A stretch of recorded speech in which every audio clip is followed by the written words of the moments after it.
As summer winds down, I'm all about refreshing my wardrobe with staple pieces for the season ahead. Quince nails it with the luxe essentials that feel effortless and look polished, perfect for layering and mixing. Their styles are so versatile, I find myself reaching for them again and again. By working directly with top artisans and cutting out the middleman, Quince gives you luxury without the markup, and they only work with factories that use safe, ethical, and responsible manufacturing practices and premium fabrics and finishes.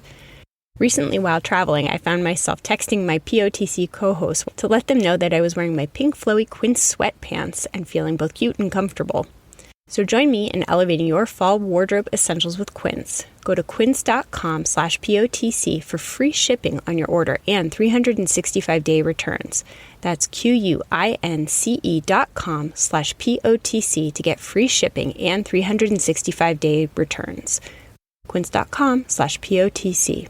The correspondence bias is simply the tendency to assume that a person's mind matches their actions as you see it from your point of view. That is, we tend to draw a correspondent inference between the way we interpret somebody's actions and the way we interpret their mental states. And that correspondent inference can work. Often your behavior, for instance, is a guide to your mental state. If you are aggressing against somebody else, that's a good guess to what's on your mind. But it's not a perfect one, right? So sometimes you can do things unintentionally or accidentally in ways that don't actually give us a good guide to what's on your mind. That was Nicholas Epley on Psychologists Off the Clock.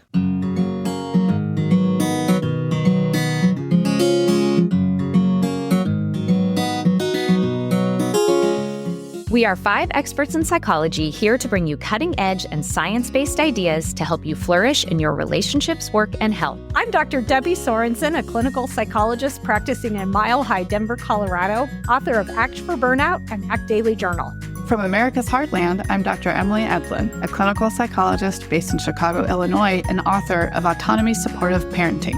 Calling in from Vienna, Austria, I'm Michael Herold, ACT coach, confidence trainer, and the author of an upcoming book on developing your confidence and social skills. From Boston, I'm Dr. Yael Schoenbrunn, faculty at Brown University and author of Work, Parent, Thrive, and an upcoming book about misunderstanding. And from coastal New England, I'm Dr. Jill Stoddard, author of Be Mighty, The Big Book of Act Metaphors, and Imposter No More. We hope you take what you learn here to build a rich and meaningful life. Thank you for listening to Psychologists Off the Clock. Hey everyone, just a reminder to stick around after the interview, as I'm going to have a post-host discussion with Yael at the end of the episode. Nicholas Epley is the John Templeton Keller Distinguished Service Professor of Behavior Science and Director of the Center for Decision Research at the University of Chicago Booth School of Business. He studies social cognition to understand why smart people so routinely misunderstand each other. He teaches an ethics and well-being course to MBA students called Designing a Good Life. His research has been featured by the New York Times, Wall Street Journal, CNN, Wired, and National Public Radio, and has been funded by the National Science Foundation and the Templeton Foundation. He is the author of Mindwise, How We Understand What Others Think, Believe, Feel, and Want. Welcome to the show, Nick. It is such an honor to have you here. You were on my bucket list when I became a co-host on the show, so it's a super honor to be talking with you today. Well, thank you so much for having me. This is going to be great fun. Actually, we have, in the best Marvel movie tradition, we have a two-parter, sort of, because when I reached out to you to invite you, you said, well, actually, I have a book coming out next year in August. Should we do it then? And I'm not good with delayed rewards. So I was like, well, we'll do a two-parter. We'll talk about your first book, Mindwise, today, and then hint at the work you've been doing since then, and do another interview in August next year. So You bet. I need to quickly update, though. I just learned from my editor the day before yesterday, that book's actually coming out in May of 2026. Oh, you heard it here first, listeners. Look at that. You're one of the authors that does not struggle with procrastination as the other author in the room here. I have very, very much. So this is a very delayed book, but the editor and the publisher said they want it out in May. Excellent. So Mindwise, your first book, Mindwise, you mentioned this survey at the beginning of the book. I think it was done by Gallup, where people were asked which superpower they would want to have. And apparently the number one answer was a tie between wanting to be able to mind read or to time travel. Now, in my own attempts to become a superhero, I have you here today to talk about reading minds. And then, interestingly enough, one of my next interviews is going to be with an expert on time travel. Oh. And we already recorded that interview in 2028. So that's going to be interesting. And also, just kidding about that second part. I'm still working on that.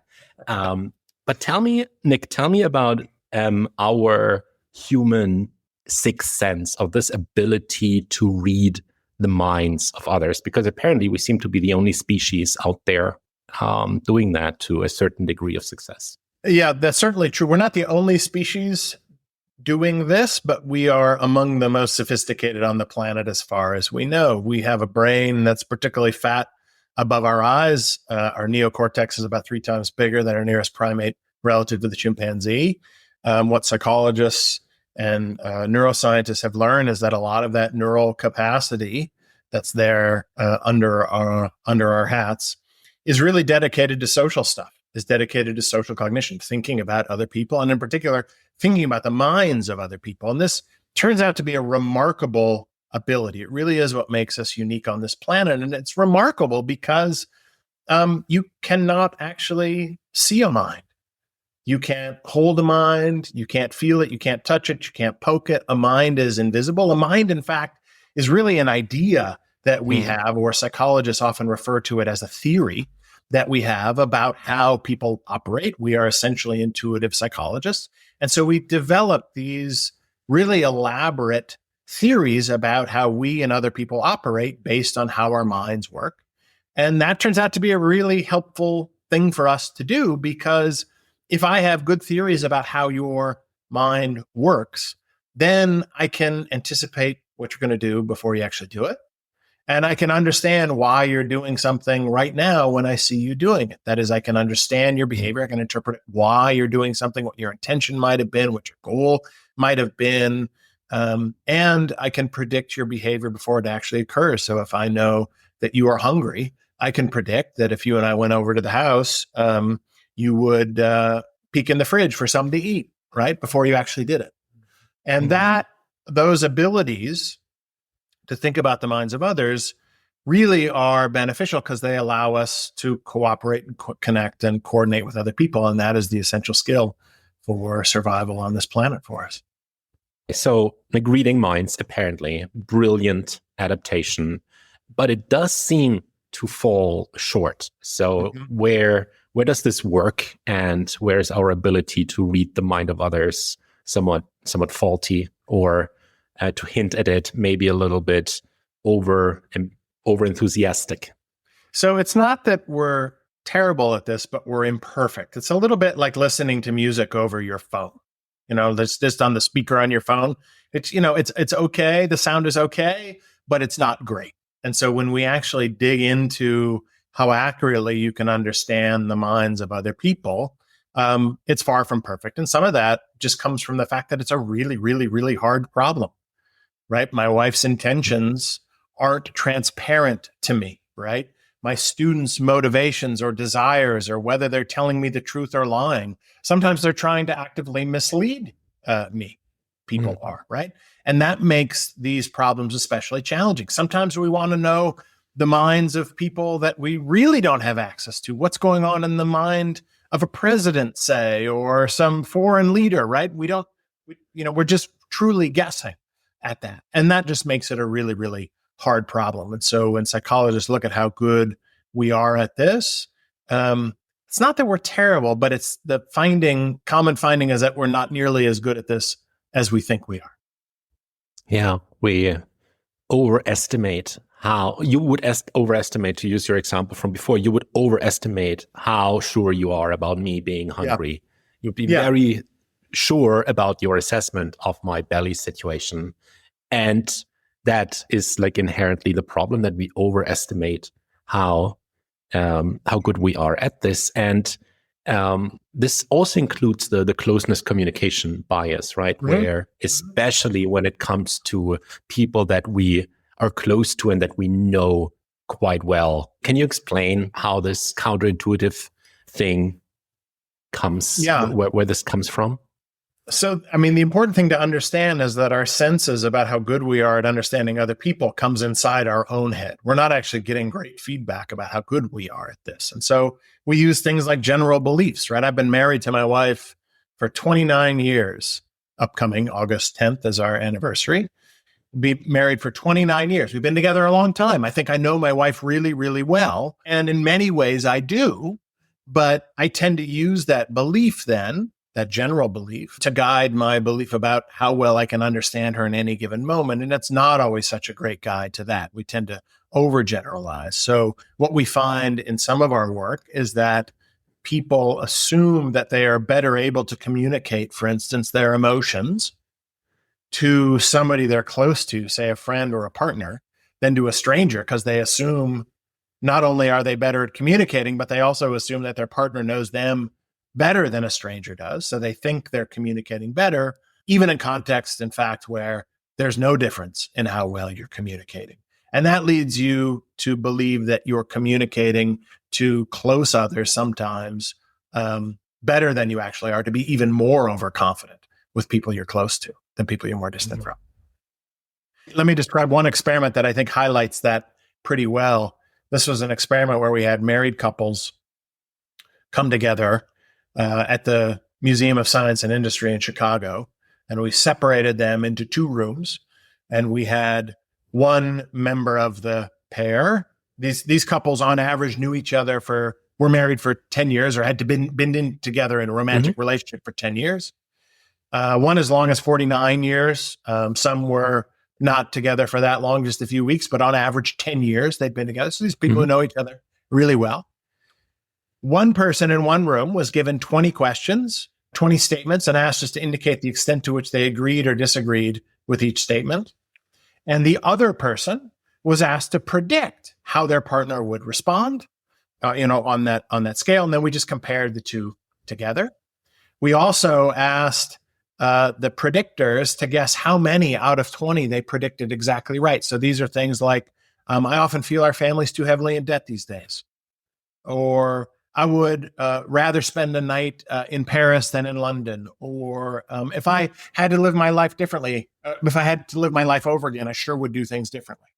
It's so kind of big general questions. And what we found was that, first off, people weren't very good at getting it exactly right. It's a hard problem. So the scale went from -3, I strongly disagree with this statement, I feel our family's too heavily in debt these days, to +3, which is strongly agree with that statement. People were barely better than chance. So out of 20, you'd get 2.9 right just by guessing. On average, they got about 4.9 correct just by guessing. But the predictors thought they got about 13 correct. Right? So 13 out of 20 exactly. Yeah. So they thought they were way better than they actually were. And this tendency to overestimate how well you had done was even greater among people who had been together longer. So how long you'd been together in your relationship predicted my belief about how well I had done better than it predicted how well I had actually done. So the biggest gap then was among those who had been together the longest. Hey, it's Michael with a quick announcement. As you might have heard, I'm writing this book about building confidence and finding meaningful connections. Last year, I invited a small group of podcast listeners to be a part of that process. Back then, I thought this would be a one-time experiment. But we had so much fun and I got to meet so many awesome people that I'm doing it again this year. So if you're feeling stuck in your comfort zone, unhappy with your social life, or unsure how to really show up in conversations, I would love to help. We would work together one-on-one for 8 weeks to help you build the kind of confidence that actually lasts. And if you're up for it, I may include a few small moments from our work in my book, or completely anonymously, of course, to help others feel a little less alone in their own process. And as a thank you, I'm offering 50% off my coaching package. If this sounds like a fit, head over to herald.coach/book and get in touch. How does this make sense evolutionarily when we look at a hunter-gatherer society? I would assume that if I put myself, and here comes my time travel podcast guest into play. If I put myself into the hunter-gatherer society, I would assume that I would be better off to underestimate my knowledge of what you're thinking, because I always want to have that doubt, because it's the doubt that keeps me sharp. It's the doubt that keeps me on edge. If I'm very sure that I read you right, I'll probably incur more cost than benefit from it. You have any thoughts on that?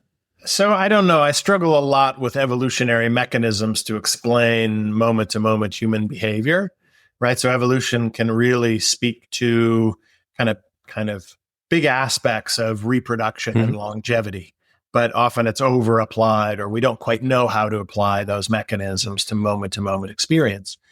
So I don't know whether you're better off out in the world being overconfident or underconfident. My bet is that actually overconfidence is probably more adaptive, at least interpersonally. There's some data suggesting that people who look confident also seem to be good leaders, are perceived to have higher social status.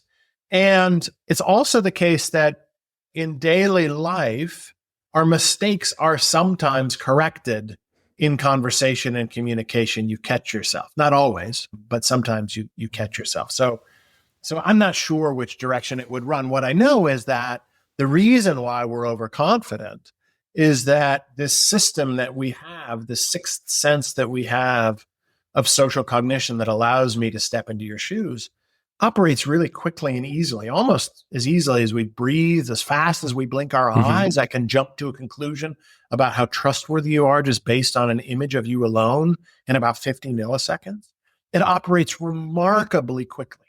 And because it operates so remarkably quickly and easily, it doesn't leave any tracks suggesting we might be wrong often. Sometimes it does, but often it doesn't, right? And because it works so quickly, we don't question it. We take it as given. And that's what encourages the overconfidence. And it must be quick, because seeing a new face, like, is this person safe, or, am I going to find a new friend, or am I going to end up as food? Makes sense that such a first impression is built so quickly. And now they're already opening up so many paths, which I want to take that direction. So what data points does our brain use to form that first impression? What comes into that? 50 milliseconds is faster than a blink. Yeah. It is faster to blink and eye. It's faster than a professional baseball player has to swing at 100-mile-an-hour fastball. So it's quick, very quick. That says absolutely nothing to me. I'll stick with the blink reference. Fair enough. Yeah, blinks are about 100 to 150 milliseconds. So it's quick. So it depends a little bit on the stimulus that we're looking at. I should say that this is research from my colleague and friend Alex Todorov at the University of Chicago, that the inferences we make about people's faces come from, just even from static faces, come from eyebrows, mouth, eyes, that this kind of triangular region in the middle of your face. They're not particularly accurate. In fact, they're terribly inaccurate. They're not a whole lot better than chance. At least at judging how trustworthy someone is in general, what this ability to read faces and to read, minds from faces does is really allows us to detect moment-to-moment emotion, right? So I can tell whether you're happy or not to some extent, at least if you're not filtering, by looking at what's going on in your face. If you're smiling, it's a reasonable bet that you're happier than if you're crying, right? And so those moment-to-moment cues on the face, it's the face that expresses emotion in particular, or one of them anyway, one of the cues that we use. It makes sense that we read that pretty quickly because it allows us to function and interact well in online interaction. It's not a great guide to people's traits in general. So if you look angry in one moment, I assume that you are somebody who ought to be feared. I can jump from a state, right, a moment-to-moment emotion to some general attribute about you. And that's the mistake we make. That's often the mistake that happens in mind reading, as we take this little bit of insight we have moment to moment and we take it a little too far. So as someone who works a lot with people that want to work on their social skills and they're like worried about the air they carry about themselves when they go into social events, and they want to make that first solid impression because it's made so fast and it sticks around for so long. And I'm always thinking that this is something that is incredibly difficult to control, that first impression that we make. Because if you make it faster than a blink, like, it is not up to, the person walking into the room to control this like 50 millisecond frame in which that impression is made, and whether at that point they made eye contact, they smiled, their shoulders were back, and all of this like cliche advice on good body language. So is there a realistic chance for us as an individual to control the first impression that someone else gets from us? And if so, how do we leave a good impression, if that's even possible? Yeah, well, I think it absolutely is possible, and you can do a lot to come across better to other people. And I don't think the way to do it is particularly surprising. One thing I would note, and this is a little bit in the weeds of how behavioral scientists and psychologists, how we do our research. What we find in our work is that people can form an impression really quickly. So if we present you a face, if Alex Todorov flashes you an image for 50 milliseconds, you can say whether you trust that person or not just from that flash. That doesn't mean that split second impression is one that is going to last, that is particularly robust or durable over time if you get a lot more information. So there's one experiment that this is from the early 90s that is really telling, is one I remember a lot, very powerful experiment. The Ziva Kunda, who was a researcher at the University of Waterloo in Canada, who passed away from cancer, sadly, way too young. Ziva ran these experiments where people were essentially watching videos of a doctor giving advice about one thing or another. And the doctor was an African-American man and was giving advice. And the finding was that if they stopped the video 12 seconds into I think it was 12 seconds in, if I'm remembering right, a few seconds into the video, and asked people what their impression of the doctor was, it was influenced by their stereotypes. They saw the person as a black man, as a black doctor. But when they let the video run for 12 minutes and they watched the advice that was given, there was no imprint of the blackness of the doctor left in their impressions anymore. They had totally individuated that person. So yes, we can make snap judgments about each other. But if you spend more time with somebody in conversation in particular, which is something I've gotten really fascinated with in the last 10 years or so, if you spend time with somebody in conversation, you can completely wipe out those initial impressions actually pretty quickly. And I think one really important way to do this, at least this is we don't have great research on this yet. This is something that we're wanting to study right now. I don't think the advice to give to people for how to make a good impression is to have them focus on their body or what they're doing, because it's hard to do, right? It's like, walk around and pay attention to what your left foot is doing while you're walking. It will suddenly make it hard to walk because your attention now is to what you're doing, and you just can't focus on the thing at hand. We're just carrying on a conversation. Instead, I think what I would advise most people to do is if you want to make a good impression on somebody else, I think Dale Carnegie probably had the best advice years ago in his book, How to Win Friends and Influence People, which is to take an interest in another person. When you take an interest in somebody and actually getting to know them, to understand them, to care about them, to learn something about them, your body, I think, will often naturally do the things that somebody else interprets as positive. Without you having it, it'll just come along. In the same way that if a person who who's able to walk normally, if they just want to walk to the store or whatever, they will do it naturally if they have this other goal in mind. And I think that's true of a lot of social interaction too. If you make understanding another person your goal, getting to know them, befriending them, that's going to help a lot of these other attributes that are desirable come along with it. Leave a better impression. That is something that I've seen so many times, even though I couldn't explain it in so many and so precise words. But I've often seen that people that wanted to get their body language right so that they make a good impression, when they manage to get into a state of curiosity, which in and of itself is a superpower. Mm-hmm. If they get into the state of curiosity, mm-hmm. their body language automatically adjusts to being comfortable and relaxed mm-hmm. and curious. And they don't need no longer be worried about how their shoulders and their eyes and their eyebrows and their pinky finger and what do I do with my hands and how do I orient my feet. It's like that is all out of the window because now you're really interested in the other person you're talking with.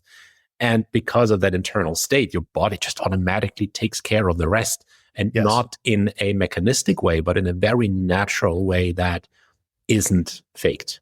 Yep. It just comes along with the mindset that you have in that moment. Absolutely. Why choose a Sleep Number smart bed? Can I make my site softer? Can I make my site firmer? Can we sleep cooler? Sleep Number does that. Cools up to 8 times faster and lets you choose your ideal comfort on either side. Your Sleep Number setting. It's the Sleep Number biggest sale of the year. All beds on sale up to 50% off the limited edition smart bed. Plus free premium delivery with any smart bed and adjustable base. Ends Labor Day. All Sleep Number smart beds offer temperature solutions for your best sleep. Check it out at a Sleep Number store or sleepnumber.com today. This is your before and after story. Southeastern College can help you prepare for a secure and fulfilling career in the growing healthcare field. We offer a wide range of careers to choose from. So whether you want to be a medical assistant, medical billing and coding specialist, nurse, surgical technologist, or another healthcare career, we've got you covered. Become a vital part of a healthcare team and make a real difference. Southeastern College, your future is bright. Visit sec.edu to get started. So in Mindwise, you talk about the correspondence bias. So what's the correspondence bias? So the correspondence bias is in my mind, it is just the most kind of fundamental fact about how our minds work that is of interest to me, at least, and that can create trouble for us at times interpersonally. The correspondence bias is simply the tendency to assume that a person's mind matches their actions as you see it from your point of view. That is, we tend to draw a correspondent inference between the way we interpret somebody's actions and the way we interpret their mental states. So if I see you, for instance, punch somebody else in the face, and I assume that that is an aggressive move, that you are the aggressor there, I interpret that behavior as anger. I assume you're angry. I assume you're wanting to hurt the other person. I assume you have the intention to do that. And that corresponding inference can work. Often your behavior, for instance, is a guide to your mental state. If you are aggressing against somebody else, that's a good guess to what's on your mind. But it's not a perfect one, right? It's not a perfect one. Sometimes we can do things by accident, right? So sometimes you can do things unintentionally or accidentally in ways that don't actually give us a good guide to what's on your mind. And it's in those cases where minds don't match actions very well that we make mistakes. So for instance, when somebody stands up and promotes their company when they happen to work for them, we assume that they're being honest with us, that they are promoting the company honestly. They may in fact be misleading us, not really believing what they're saying. And we have a hard time in those situations. So if I give someone a compliment, in my case, that is because I want to start a conversation. I really like that item. I want to compliment them. I want to make their day. And so if someone compliments me, that is the intention that I infer from receiving a compliment. Whereas if someone now compliments me because they want something from me, I still infer that original meaning that I would give receiving a compliment. So it's like a Trojan horse almost. And so that brings me to the to the old saying of fake it till you make it. Mm-hmm. Because it's a little bit of an it's like there's a pro and a con to it. It's like a double-edged sword somehow. I find that, so I'll tell you my opinion on it, and then we'll see what your view on it is, and it's going to help me clarify my question as well. So the fake it till you make it saying is a double-edged sword in my mind, because on one side I think it works really well. If you want to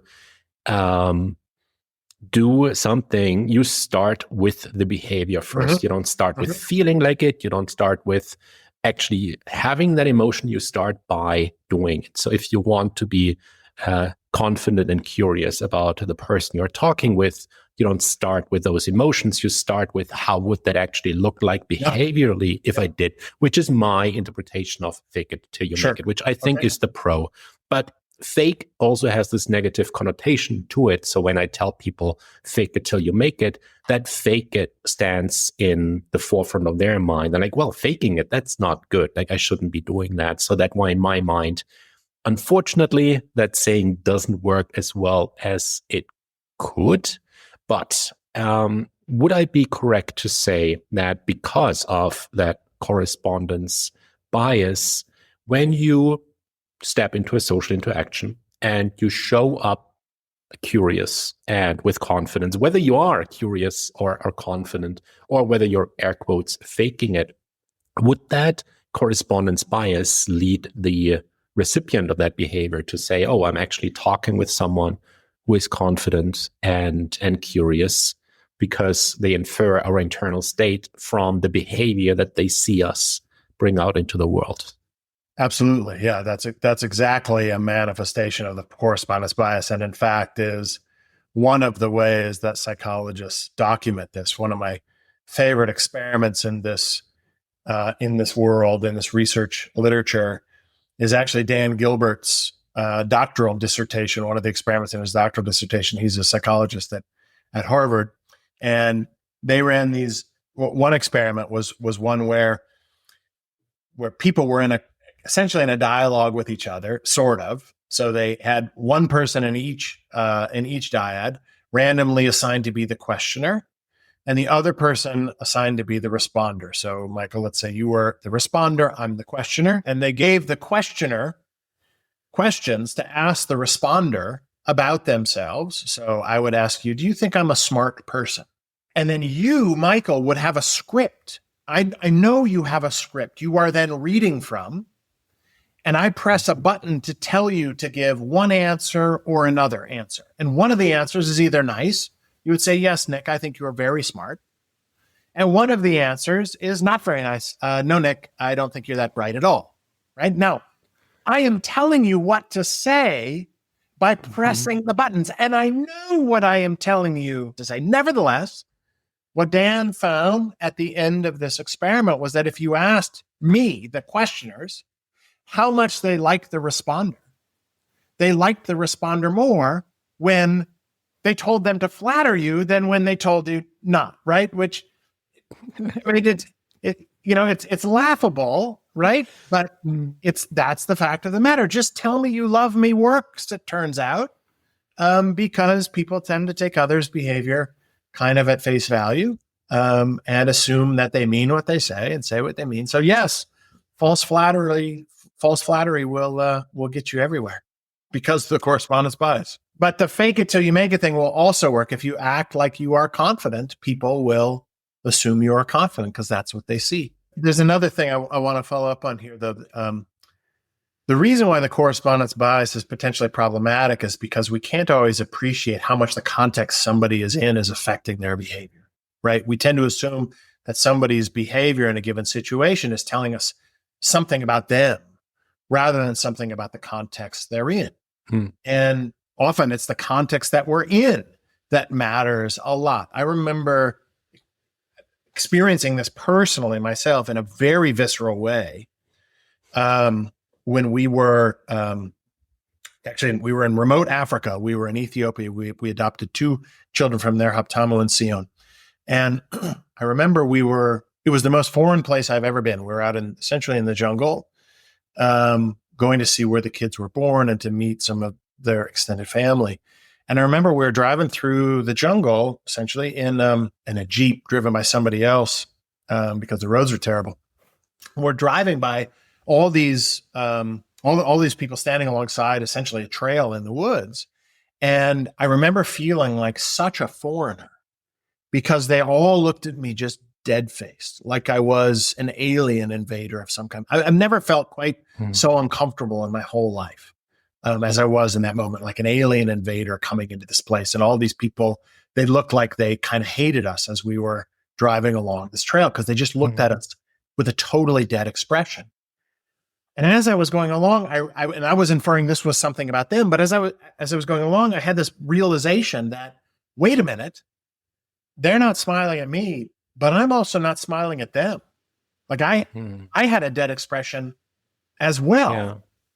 And so what I started to do was instead change. I mean, they were responding to the situation I was putting them in some way. So I just changed what I was doing and I started smiling and waving and yelling hello out the window. You know, they don't necessarily speak English. They know what hello means.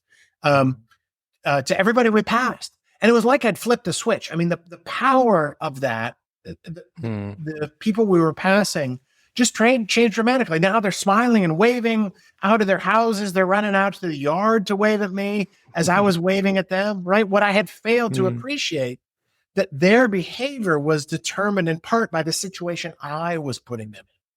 And if I changed myself, I could change how they behaved as well. You know, the fact of the matter is that nobody waves at you, but everybody waves back at you.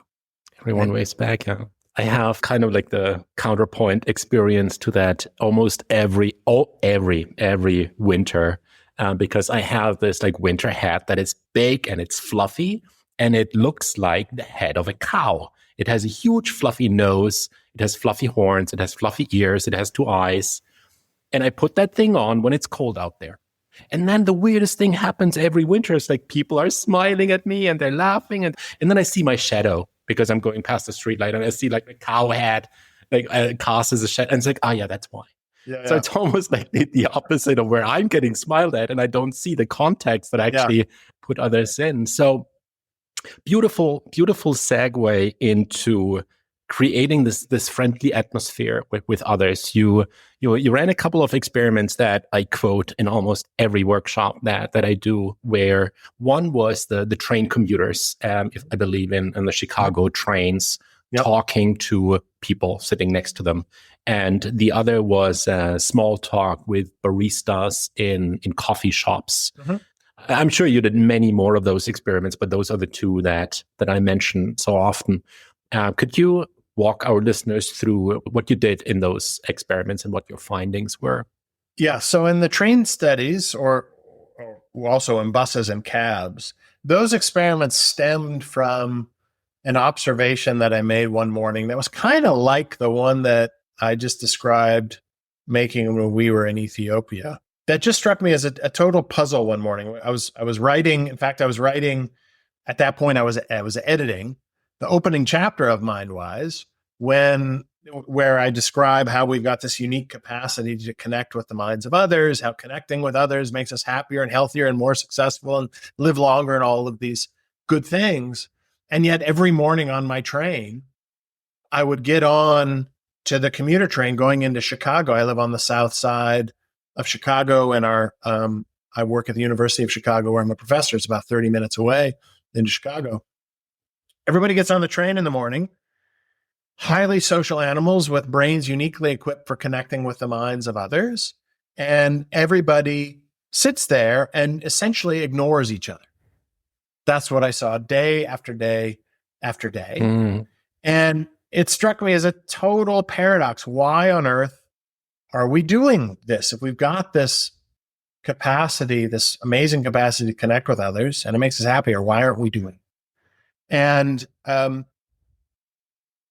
so what we did was we ran some experiments where we randomized people to one of 3 conditions. In one condition, we asked them to just keep to themselves and focus on their day ahead. That's the solitude condition. Another condition, we ask them to do whatever they normally do, which is to keep to themselves and just focus on their day ahead. The third condition, we ask them to do something sort of radical. We ask them to try to have a conversation with the person who comes down and sits next to them, because they'll be getting on at the stop we were running at. They'll be getting onto a relatively empty train, and people will come sit next to them. Okay. We then sent them off with a questionnaire that they sent back to us at the end, reporting how positive the commute made them feel. And what we found was that folks who had a conversation with the stranger in the connection condition reported having a better commute than those in the solitude condition and compared to those in the control condition. And yet, when we asked people in a separate survey, so connecting with other people made people happier, but why then aren't they doing this? We ran another experiment where we asked people to predict how they would feel, right? To guess, to imagine what would happen if they actually reached out and had a conversation with this person.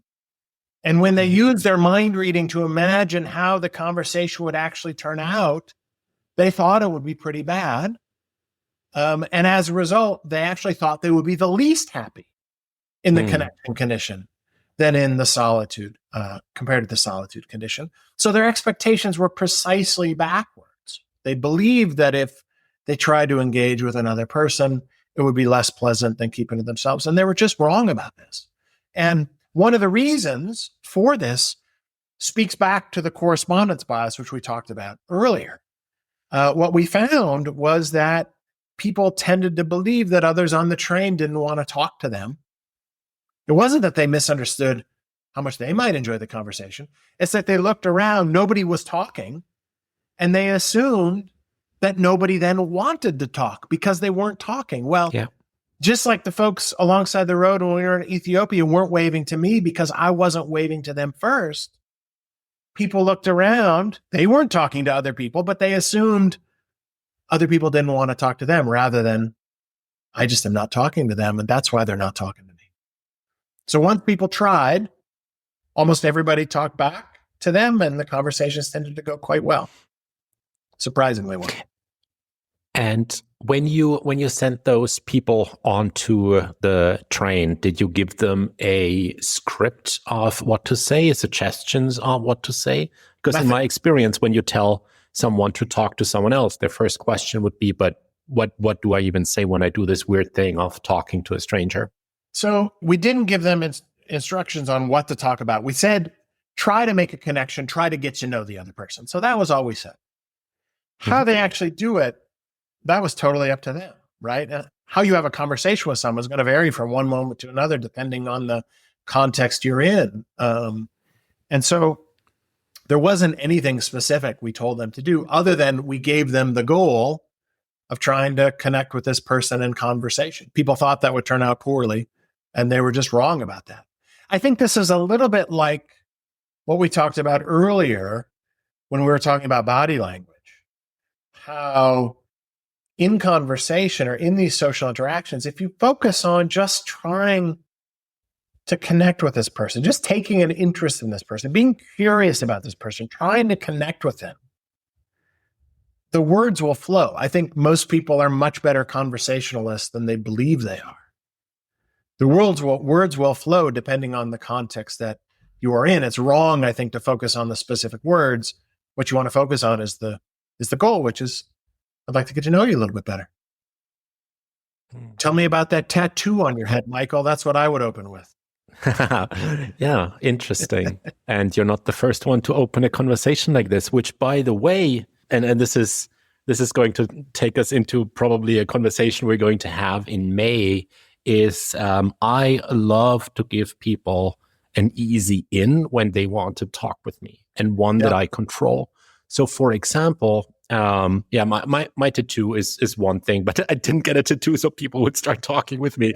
Also, I'm not painting my nails so that people start talking to me. But I had people comment on my painted fingernails, and not because they wanted to comment on that specifically, but because they wanted to start a conversation with this person. And this was an easy in. I have on my backpack, I have a couple of keychains that have polyhedral dice that you know from Dungeons and Dragons. So they hang on my backpack.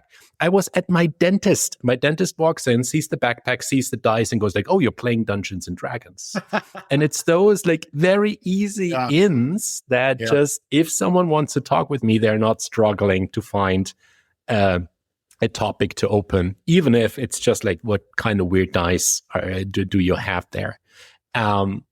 But there's something that I'm curious about, the finding of this example in the computer experiment, where so people were happier. They reported being happier when they came out of the condition that put them into a conversation with someone else.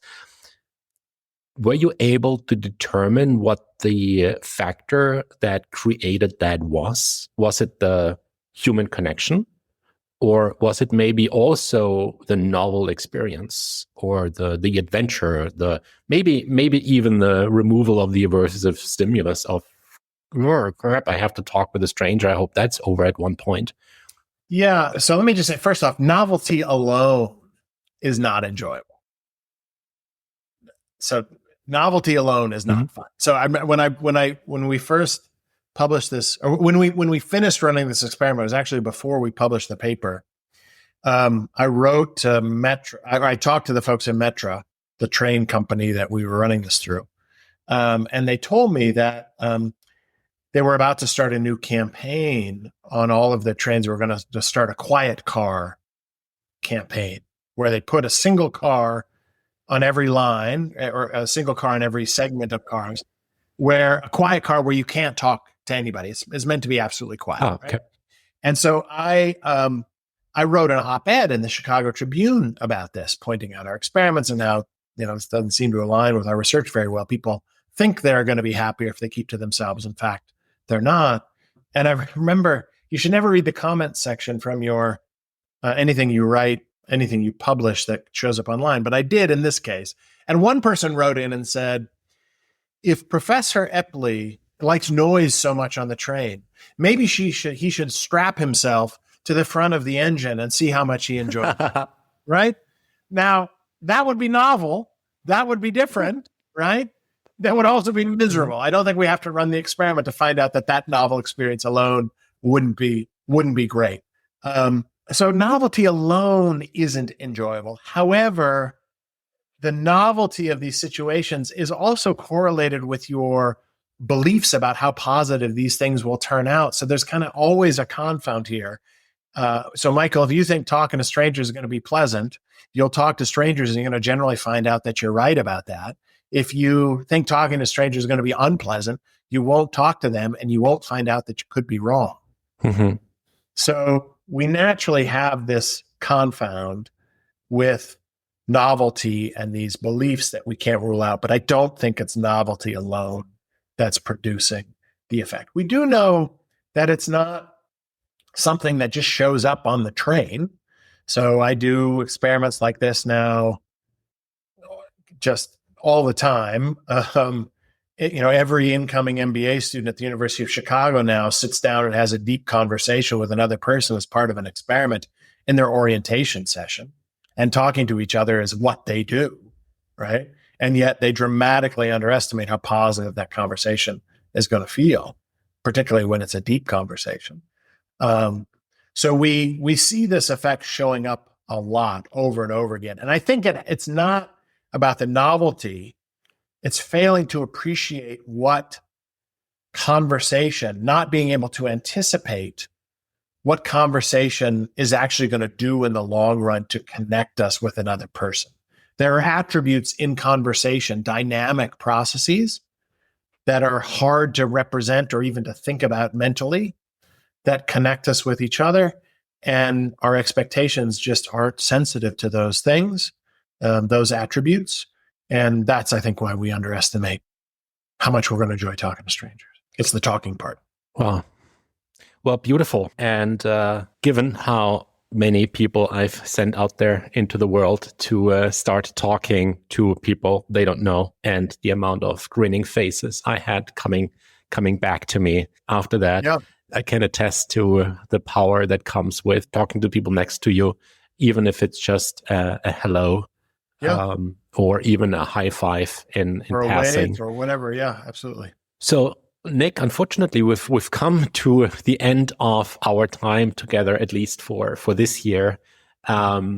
I know you are taking science seriously, so you're not on social media. So I'm not going to ask you where you want to send people on social media. But for those of our listeners that now want to get to know more of your work and what you're doing and all of the cool things that you are up to, where would you like to send our listeners? I think to Mindwise, that's the place to start. To the book. And if you like the sound of my voice, I did the audio recording of that. So it's 6 hours of me talking to you. That would be the place to learn about a research. I will say, Michael, I don't do social media because I'm well aware of the research and my own experience that it just makes me unhappy to use it. Yep. And so I don't. Yep. I don't. Yep. I write papers and I write books and I talk to wonderful people like you about our research. And so those are the places where you can learn more about the work. Yeah, well, I am certainly jealous about your approach to social media, and I am considering a similar path, but I haven't yet had the willpower to sever those ties. But maybe we will continue this conversation then next year, and I'll update you on how that's been going. Yeah. Okay. Nick, again, thank you. Thank you so much. This was a total delight and such a great conversation. So thank you for all the amazing work that you and your colleagues do and telling us all to talk a little bit more and smile a little bit more, because the world can certainly use a lot of that. So thank you. Thank you. Yeah. And we'll talk more about this when we talk again. I think the big insight that comes out of this, kind of life-changing insight that comes out of this work, is just recognizing how much power you have to affect other people in positive ways. Yeah. Failing to appreciate that just makes you weak, right? You fail to realize that, look, if people aren't smiling at you, it might be because you're not smiling at them first. And if you start smiling at them, they'll likely smile back. People aren't talking to you because you're not talking to them first. You're not having meaningful conversations with people because you're not choosing to do it. And there's a real empowering aspect to recognizing how those mistaken inferences about the minds of others are creating fences and barriers to engaging with other people more positively. So breaking through those is really powerful. Nick, give us a little bit of a teaser for your next book. So my next book is titled Dare to Connect. And the book really takes off from the train studies that we did and describes the last decade and a half or so of research that we've been focused on in my lab, trying to understand what I think is really a fundamental paradox at the core of human life, which is that we're highly social animals made happier and healthier by connecting, and yet we're often reluctant to reach out and engage with others in ways that make us happier and healthier. And the book describes this finding we observe over and over again, that we tend to underestimate how positively other people will react when we reach out to connect with them in positive ways. So the book is really an invitation to calibrate your beliefs about other people by reaching out and engaging with people more often. It's the only research I've ever worked on that has really fundamentally changed how I live my life. And I think it'll potentially have the same impact on some readers too. At least that's my hope. Amazing. The most anticipated book of 2025 now on my list. Thank you so much, Nick. Basketball game? Crushed it. And the day's just getting started. Now, kicking it with my crew. When I need a quick snack, Go-Go Squeeze Active Fruit Blend with electrolytes pouches are always in the starting lineup. Made with real fruit and select electrolytes. And so tasty. From workouts to hangouts to whatever's next, I go with Go-Go Squeeze Active. Snag yours on your next store run. Available on Amazon. Shop the Sherwin-Williams Labor Day sale and get 35% off paints and stains August 22nd through September 4th. With prices starting at $31.84, it's the perfect time to transform your space with color. Whether you're looking to revamp your interior or exterior, we have you covered with bold hues, soothing neutrals, and everything in between. Visit your neighborhood Sherwin-Williams store or shop the sale online. Delivery available on qualifying orders. Click the banner to learn more. Retail sales only. Some exclusions apply. See store for details.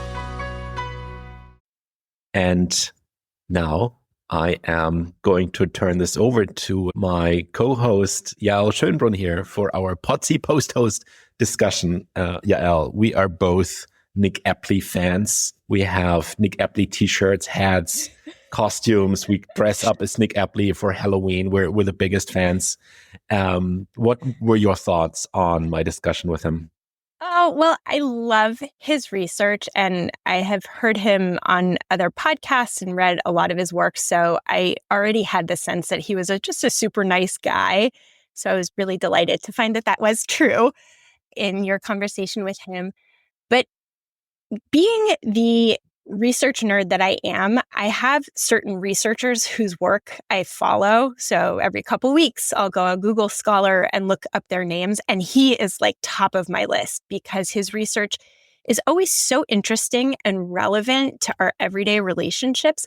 And his study methodology is always so clever.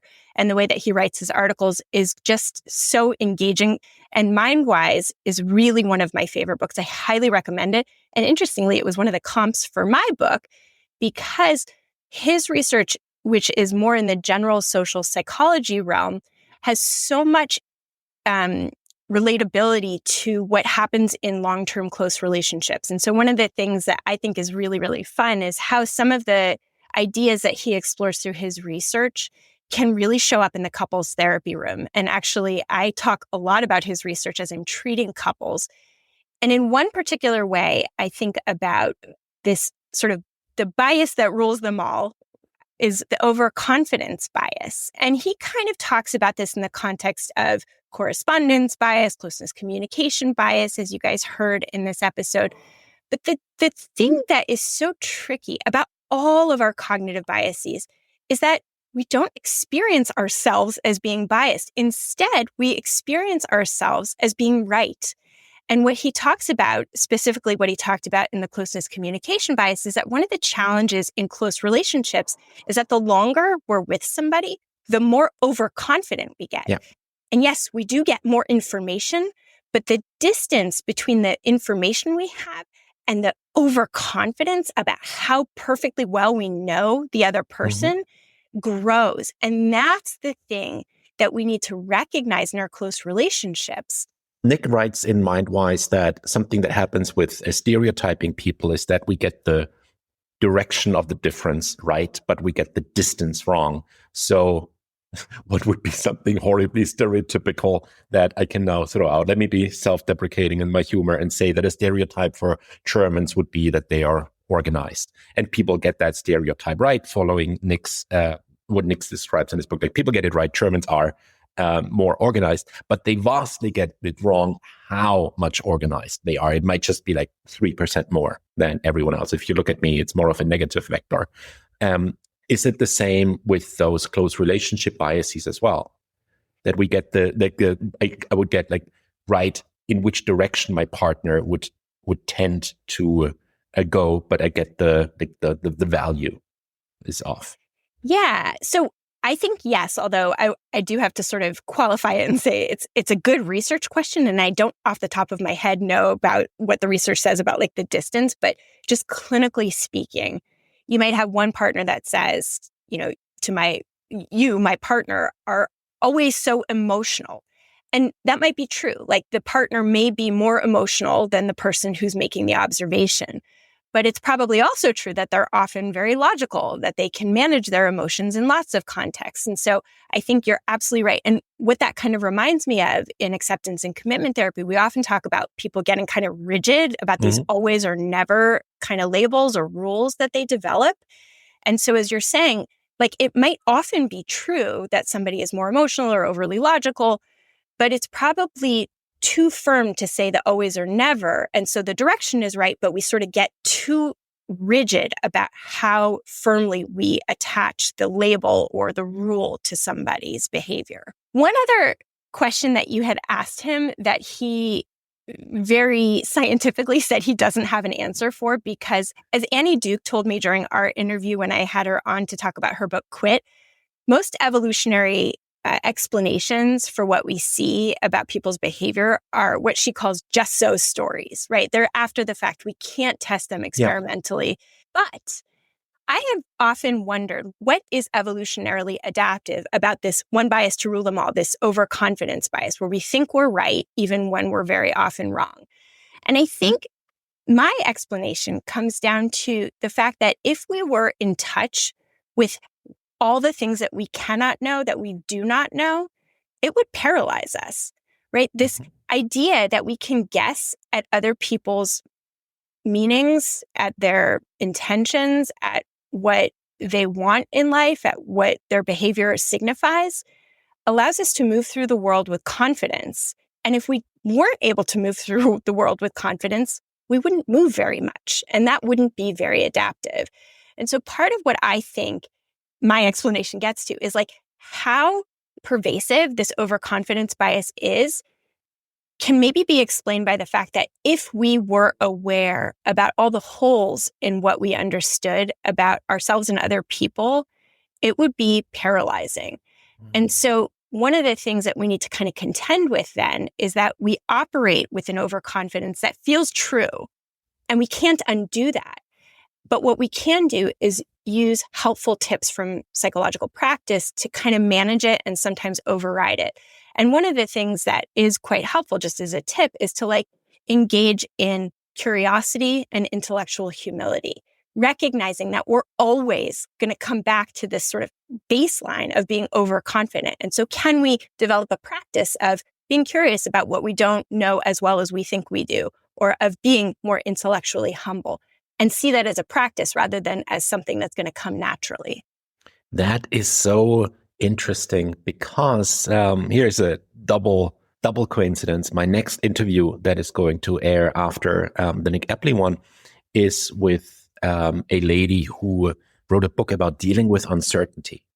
And that is the big thing, like how uncertainty, she writes in her book that if we humans felt comfortable around uncertainty, we would actually be a different species.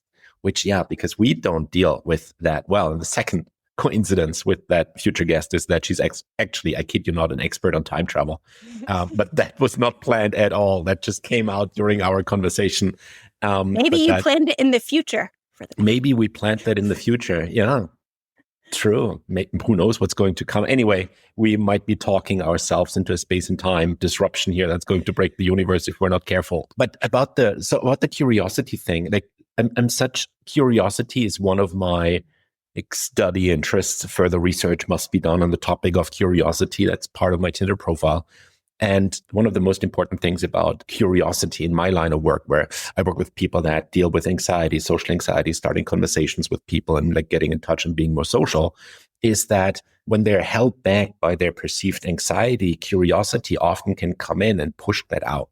Anxiety and curiosity play a sort of zero-sum game. And the more curious you can be about something, the less anxious you can be about that. So while it is still always going to be somewhat uncomfortable to start a conversation with a person sitting next to you on the train, instead of putting a spotlight on the anxiety, what we can also do is we can put a spotlight on that small spark of curiosity and ask, what is that person going to react when I ask them this and this?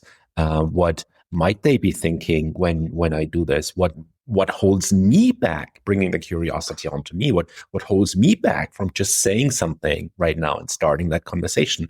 And in that manner, like curiosity is such a superpower, and being able to switch that on or cultivate that curiosity muscle is incredibly useful. Yeah, I mean, I think curiosity is such a beautiful antidote to both overconfidence and anxiety, and maybe requires a little bit of deliberate practice, but it's not such a tall order to put it into practice. And I'm just thinking about the episode that we did with Scott Shigioka. His book is called Seek. Terrific episode, yeah. Terrific book. And I'm also thinking about when I took your boot camp for social anxiety. And I struggle with some social anxiety, and some of the practices that you taught in that group are things that I still think about, of like just experimenting with what happens if, right? Your anxious mind wants to say, if I do this, terrible things will happen. But can you turn it around to see it as an experiment? And can you get playful with it, right? That's such a good antidote to curiosity. So some of those practices are things that I routinely use when I notice my anxiety flare, which happens fairly regularly. But those practices are such a useful tool in the moment of feeling so sure that something terrible is going to happen and feeling like I have to back up and lock up, and instead kind of entering into the world. And on the topics that Nick Epley writes about and that I write about, it's so important for relationships because we can't engage, which is something that's so good for our souls and our heart and our brain, if we're only staying in our house and not engaging, right? We can't connect, and we need to be able to connect as social creatures. So with that being said, everyone go out there, talk to people, have some fun, and get curious.